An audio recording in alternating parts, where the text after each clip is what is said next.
પાદરા નગરમાં આજે વકફ બિલ અને યુનિફોર્મ સિવિલ કોડ યુસીસીના તેમજ કાશ્મીરના પહેલગામમાં થયેલા આતંકી હુમલાના વિરોધમાં શાંતિપૂર્ણ મૌન રેલી સાથે મામલતદાર કચેરી ખાતે આવેદનપત્ર પાઠવ્યું।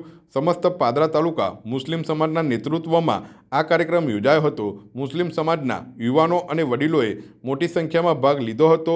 મુસ્લિમ આગેવાનોના જણાવ્યા અનુસાર વકફ સંપત્તિઓ સામુદાયિક સેવા અને ધાર્મિક હેતુ માટે દાન રૂપે અર્પણ કરવામાં આવે છે, ત્યારે સરકાર તેનો અયોગ્ય રીતે કબજો લેવાનો કે નિયંત્રણ લાદવાનો પ્રયાસ કરે છે, જે બંધારણીય હક્કો પર સીધો હુમલો છે।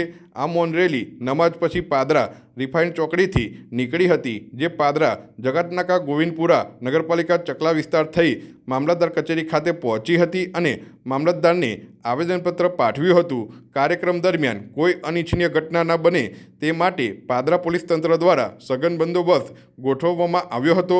સમગ્ર કાર્યક્રમ શાંતિપૂર્ણ રીતે પાર પાડ્યો।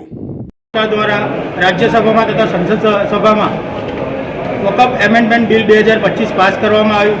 એ વકફ એમેન્ડમેન્ટ બિલ આમાં મુસ્લિમ સમાજના મૌલિક અધિકારો બંધારણને આર્ટિકલ 24, બંધારણના આર્ટિકલ 25 તથા 29નું સ્પષ્ટપણે ઉલ્લંઘન છે અને જે ઉલ્લંઘન ના થાય તે હેતુથી આજરોજ અમે પાદરા મામલતદાર કચેરીએ સમસ્ત પાદરા તાલુકા મુસ્લિમ સમાજ તથા પાદરા શહેર મુસ્લિમ સમાજ આવેદનપત્ર આપવા માટે આવેલા છે।